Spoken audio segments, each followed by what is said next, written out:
الله الرحمن الرحيم نحمده ونصلي على رسوله الكريم پاکستان ڈیموکریٹک موومنٹ کا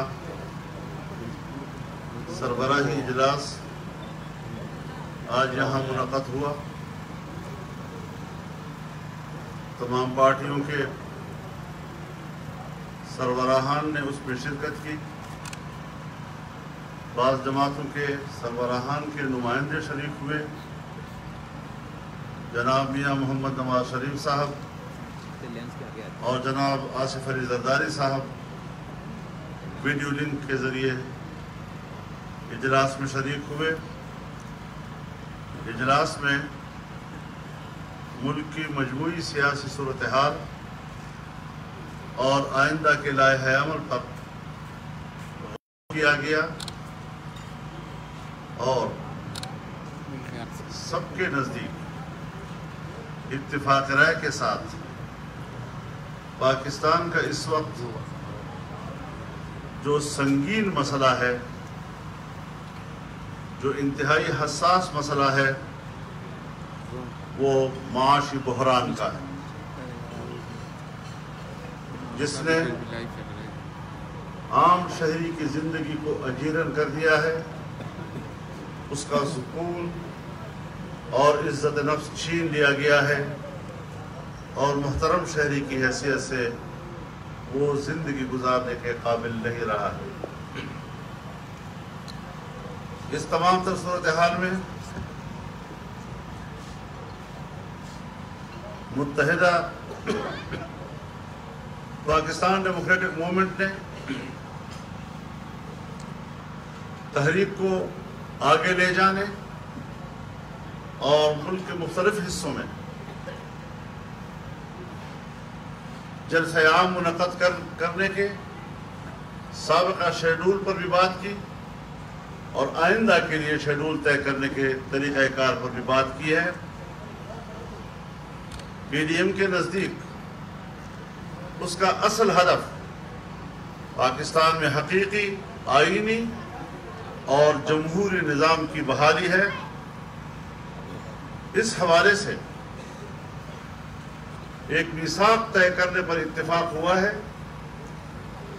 13 نومبر کو اسٹیئرنگ کمیٹی کا اجلاس ہوگا، جس میں تمام پارٹیاں ایک متفقہ میثاق کے لیے اپنی اپنی تجاویز لائیں گی اور تمام پارٹیوں کی تجاویز کے اشتراک کے ساتھ ایک متفقہ میثاق طے کر لیا جائے گا۔ 14 نومبر کو اسلام آباد ہی میں سربراہی اجلاس ہوگا، جو اسٹیئرنگ کمیٹی کی سفارشات کو حتمی شکل دے گا۔ اجلاس میں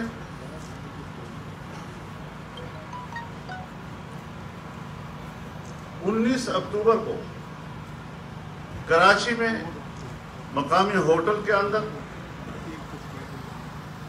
محترمہ مریم نواز صاحبہ، ان کے شوہر جناب کیپٹن صفدر صاحب کے ساتھ جو واقعہ پیش آیا اور اس کی پاداش میں جس طرح وہاں کی پولیس کے اعلیٰ کمان کی توہین و تذلیل کی گئی، اس پر ایک بار پھر شدید اس کی مذمت کی گئی ہے اور پھر اس کے بعد آرمی چیف کی سطح پر مداخلت ہوئی، کیونکہ پولیس کے تمام افسران نے صوبے میں چھٹی پر جانے کا فیصلہ کر لیا تھا اور ان کو یہ کہا گیا تھا کہ ہم ایک تحقیقاتی کمیٹی بنائیں گے جو 10 روز کے اندر سفارشات پیش کرے گی، لیکن آج 3 ہفتے ہو رہے ہیں، اس کے کسی قسم کی ابھی تک رپورٹ سامنے نہیں آ رہی۔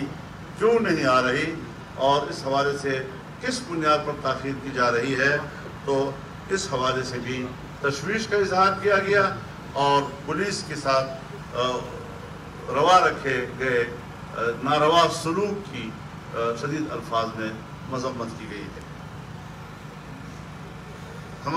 آج کے ہمارے اجلاس میں پاکستان کے وزیر داخلہ اعجاز شاہ کے بیان پر بھی احتجاج کیا گیا، جس میں انہوں نے ایک طرف اعتراف کیا ہے کہ ماضی میں عوامی نیشنل پارٹی کے قائدین اور ان کے اراکین جو قتل کیے گئے، شہید کیے گئے، وہ کیوں شہید کیے گئے تھے، اور آج آنے والے دنوں میں پھر مسلم لیگ کو دھمکی دی ہے کہ اگر وہ اس روش پہ جائے گی تو پھر ان کے لوگ بھی قتل کیے جائیں گے۔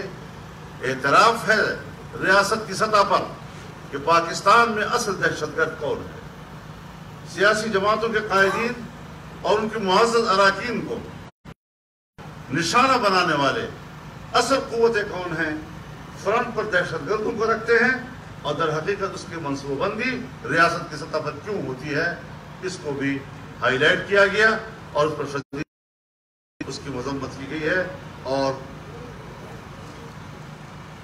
یہ طے کیا گیا ہے کہ اگر کوئی بھی دوسرا حادثہ ہوتا ہے یا پی ڈی ایم کے جلسوں میں کوئی واقعہ ہوتا ہے تو پھر ہمیں تحقیق کی ضرورت نہیں ہوگی، ہمیں اس میں جرم کرنے والی شخصیات کا اور اداروں کا پتہ چل گیا ہے، یہی ان کے آئندہ کے لیے ذمہ دار ہوں گے۔ فارن فنڈنگ کیس کا فیصلہ کیوں زیر التوا ہے؟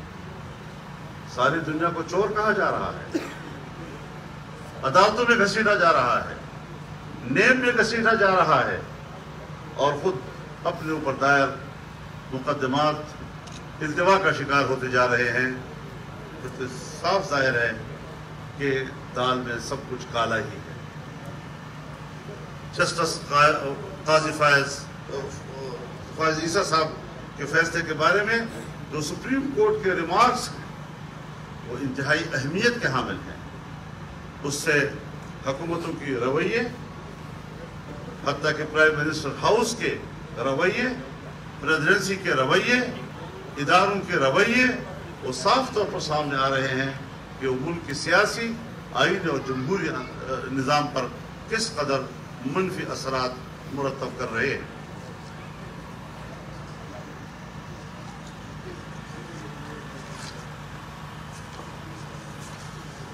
تعجب کی بات یہ ہے کہ اپوزیشن جماعتوں کے قائدین کے خلاف آئے روز مقدمات دائر کیے جا رہے ہیں، لیکن عاصم باجوہ صاحب اور جہانگیر ترین صاحب کے کرپشن کے بارے میں اٹھنے والے سوالات پر خاموشی یہ موجودہ حکومت کی طرف سے کرپشن کو تحفظ دینے کے مترادف ہے۔ اجلاس نے جنگ گروپ کے چیف جناب میر شفیق الرحمان صاحب کی گرفتاری پر انتہائی تشویش اور افسوس کا اظہار کیا ہے۔ اس گرفتاری کو ایک ناجائز اور میڈیا کے خلاف کارروائی قرار دیا ہے، ان کی زبان بندی اور گلا گھونٹنے کے مترادف قرار دیا گیا ہے، اور ان کی رہائی کا مطالبہ کیا ہے۔ یہ آج کی اجلاسی کارروائی تھی جو آپ کے سامنے رکھ دی گئی۔